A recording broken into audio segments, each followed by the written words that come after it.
बिस्मिल्लाहिर्रहमानिर्रहीम।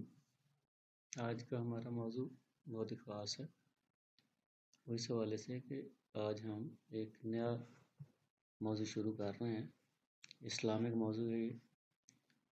इसमें सबसे पहले हम बिस्मिल्लाहिर्रहमानिर्रहीम के फ़ज़ाइल बयान करेंगे तफसील के साथ। बिस्मिल्लाहिर्रहमानिर्रहीम के तफसीली फ़ज़ाइल और बरक़ात तफसीर इब्न कसीर की रोशनी में, ये हमारा आज का मौजू है। तो चलें शुरू करते हैं। उम्मीद है ये आपको पसंद आएगा, आप इसको गौर से सुनिएगा। तफसीर इब्न अबी हातिम में है कि हज़रत उस्मान बिन अफ़ान रज़ी अल्लाह ताला अन्हु ने रसूलुल्लाह सल्लल्लाहु अलैहि वसल्लम से बिस्मिल्लाहिर्रहमानिर्रहीम की निस्बत सवाल किया, तो आप सल्लल्लाहु अलैहि वसल्लम ने फरमाया, ये अल्लाह ताला का नाम है।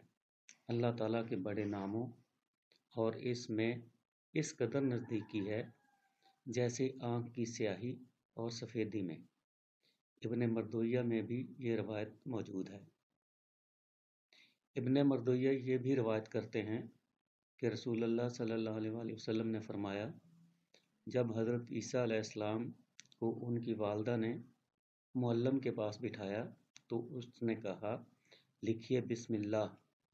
हज़रत ईसा अलैहिस्सलाम ने कहा, बिस्मिल्लाह क्या है? उस्ताद ने जवाब दिया, मैं नहीं जानता।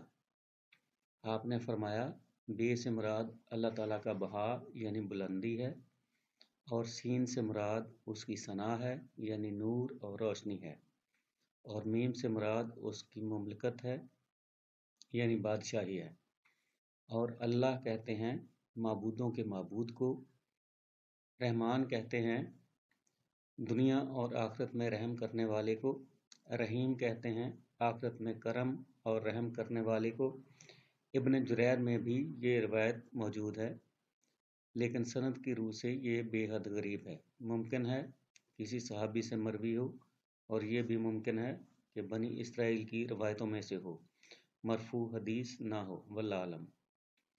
इब्न मरदुया में मनकूल है कि रसूलुल्लाह सल्लल्लाहु अलैहि वसल्लम ने फरमाया, मुझ पर एक ऐसी आयत उतरी है जो किसी और नबी पर सिवाय हज़रत सुलेमान अलैहिस्सलाम के नहीं उतरी। वो आयत बिस्मिल्लाहिर्रहमानिर्रहीम है। हज़रत जाबिर रज़ी अल्लाह ताला अन्हु फरमाते हैं, जब ये आयत बिस्मिल्लाहिर्रहमानिर्रहीम उतरी तो बादल छट गए, हवाएं साकन हो गईं, समुंदर ठहर गया, जानवरों ने कान लगा लिए, शयातीन पर आसमान से शोले गिरे, और परवरदिगार आलम ने अपनी इज़्ज़त व जलाल की कसम खाकर फरमाया, जिस चीज़ पर मेरा ये नाम लिया जाएगा उसमें ज़रूर बरकत होगी। हज़रत इब्न मसूद रज़ियल्लाहु ताला अन्हु फरमाते हैं कि जहन्नम के 19 दारोगों से जो बचना चाहे वो बिस्मिल्लाहिर्रहमानिर्रहीम पढ़े। इस आयत के भी 19 हरूफ हैं। हर हरफ हर फरिश्ते से बचाव बन जाएगा। मसनद अहमद में है कि हज़रत सल्लल्लाहु अलैहि वसल्लम की सवारी पर आप सल्लल्लाहु अलैहि वसल्लम के पीछे जो सहाबी सवार थे, उनका बयान है कि हजूर सल्लल्लाहु अलैहि वसल्लम की ऊँटनी ज़रा फिसली तो मैंने कहा, शैतान का सत्यानाश हो। आप सल्लल्लाहु अलैहि वसल्लम ने फरमाया, ये ना कहो, इससे शैतान फूलता है और ख्याल करता है गोया उसने अपनी कुव्वत से गिराया। बिस्मिल्लाह कहने से वो मक्खी की तरह जलील व पस्त हो जाता है। निसाई ने अपनी किताब अमलुल यौम व लैला में और इब्न मरदुया ने अपनी तफसीर में भी इसे नकल किया है, और सहाबी का नाम उसामा बिन उमैर बताया है।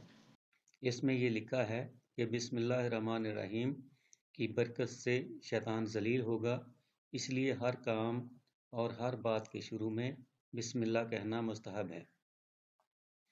हदीस में है कि जिस काम को बिस्मिल्लाह से शुरू ना किया जाए तो वो बेबरकत होता है। पखाना यानी वाशरूम जाते वक्त बिस्मिल्लाह पढ़ ले। मसनद अहमद और सनन में अबू हुरैरा, सईद बिन ज़ैद और अबू सईद से मरवी है کہ رسول اللہ صلی اللہ علیہ وسلم نے فرمایا جو شخص وضو میں اللہ کا نام نہ لے اس کا وضو نہیں ہوتا۔ یہ حدیث حسن ہے۔ بعض علماء تو وضو کے وقت آغاز میں بسم اللہ الرحمن الرحیم پڑھنا واجب بتاتے ہیں اور بعض مطلق وجوب کے قائل ہیں۔ رسول اللہ صلی اللہ علیہ وسلم نے فرمایا کہ بسم اللہ پڑھو اور اپنے داہنے ہاتھ سے کھایا کرو اور اپنے سامنے سے نوالا اٹھایا کرو۔ یہ تھی ہماری آج کی ویڈیو، امید ہے آپ کو پسند آئی ہوگی۔